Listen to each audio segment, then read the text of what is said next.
Hey everyone, welcome to another episode. Today's session, we're going to be focusing on CalTopo and specifically using the Dem shading function, right? So over here we have the Dem shading. This is something that's already available to us in our typical kind of map builder overlay, right? Essentially the shading feature, this is the Dem shading. They're doing it for you here with these kind of predetermined slope angles.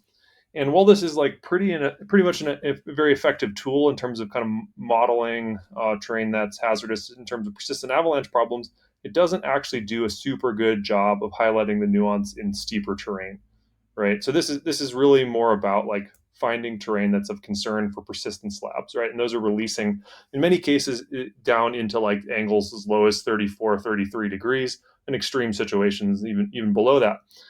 But if we aren't dealing with the persistent slab avalanche problem and our primary concern maybe is a surface instability like a storm or wind slab, we're really not looking at release angles that are more typical of more than 30, high 30s, so like 38, even 40 degrees. And so this slope shading isn't super useful for that, right? Because we kind of lump together 35 to 45 degrees. And so this is not super useful for us, right? In terms of trying to boil out the nuance of like 35 to 40 to 45. Those are really important slope angles when it comes to the release of surface instabilities, right? Also, it is really important in terms of just operating in steeper terrain, where skiing 35-degree terrain versus skiing 45-degree terrain is a really big difference in terms of the movement skills necessary to do so. And so I run into this a lot guiding, but it's also something to really be aware of if you're out in the field and you need to know, like, are we skiing 35 or 45? Because that in a lot of snow conditions can be a real difference in terms of safety, right?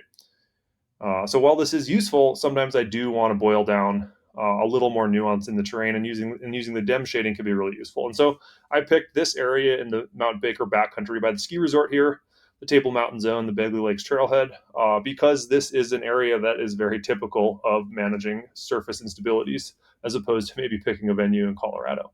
Right. So in terms of understanding this terrain, like I really do want to know the difference between 35 and 45. And this is really not doing a super good job of telling me that, right? So I've built my own layers here, and we'll start to see that the 38 to 42 and the 42 to 46 start to become the real difference. So we have like our high 30s and then our like low 40s is maybe one option for how we can start to break down the difference in terms of terrain, right? And so just looking at the difference here, we can start to see these like large swaths of red, right? Large swaths of red. Like is some kind of couloir, but we really don't know how steep of a couloir is this terrain we can actually ski through, right? Some of the slope shading will allude to it, but I want to see with a little more nuance here, right? We can start to see that like this actually are really steep entrances in here, right? Uh, Start to see kind of like what the differences in some of this terrain is. So I think this is a really useful tool that way. And so coming up here, we can add Dem shading if we want to learn how to do this. And basically we just highlight slope, right? We can change our layers. So we'll go yellow.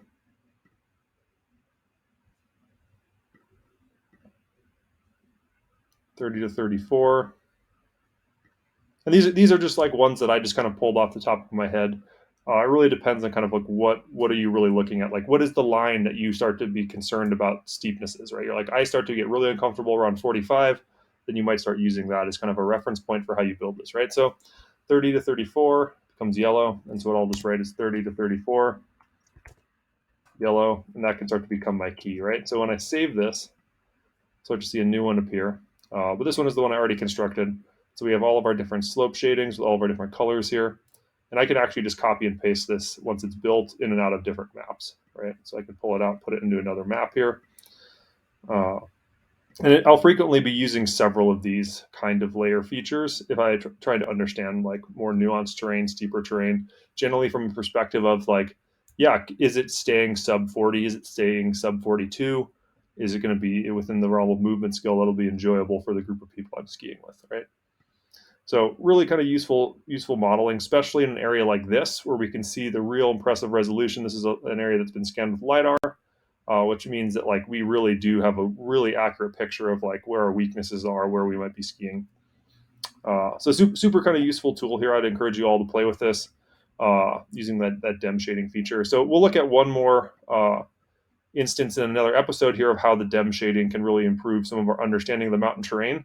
applying it to elevation zones as opposed to slope angles, right? So look forward to that in an upcoming episode here. Thanks.